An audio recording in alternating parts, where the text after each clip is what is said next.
हाती मेरे साथीचा काळ तुम्हाला आश्चर्य वाटेल. म्हणजे तुम्ही तोंडात बोट घालाल ऐकून. त्या काळामध्ये राजेश खन्नाला सोंड लावली आणि आमच्या खत्तर गल्लीमध्ये आणून ठेवला.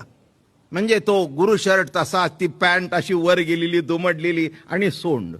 शेवटी तो सुद्धा त्याला कळल्यानंतर म्हणाला, अरे का रे, त्या देवाची विटंबना का करता, माझी लायकी तरी आहे का. एक माझ्या लहानपणी, मी मला वाटतं अजून आठवतं 6 वर्षाचा होतो तेव्हा महात्मा गांधींना सोंड लावलेली एक गणपती मला आठवतो.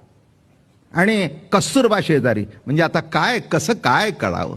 तसं गणपती म्हटल्यानंतर गणपतीच, त्याचं जे पूर्वंपार चालत आलेलं रूप आहे त्या रूपात किंचित बदल करू नये.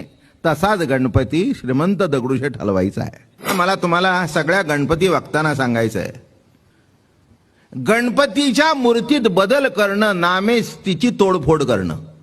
माझं बोलणं तुम्हाला लागेल, पण तीच इच्छा आहे माझी. गणपती हा गणपतीच असावा, आग्र्याहून सुटका नसावी. माझं बोलणं कळलं का. छत्रपती सारखा राजा झाला नाही, त्यांना तिथे ठेवा. विष्णुदेव श्रेष्ठ आहे, विष्णूला विष्णूच्या ठिकाणी ठेवा. विष्णूला सोंड लावायची आणि त्याला गणपती म्हणायचा, हे कितपत तुम्हाला योग्य वाटतं हे तुम्ही बघा. विचार करून बघा की ते रूप कसा मोदक, कसा आशीर्वादाचा हात, कसा तो गणपती. अतिशय सुंदर जो आहे त्याला बघून सुद्धा माणसांना आनंद वाटला पाहिजे.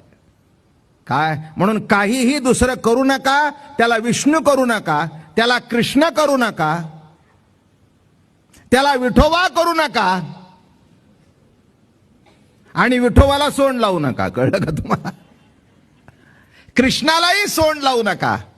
जो गणपतीचं रूप आहे ते रूप मेंटेन करा, ते आहे ते जतन करा आणि त्या रूपामध्ये त्याला बघा. त्या रूपामध्ये त्याला बघितलं तर तो पावेल.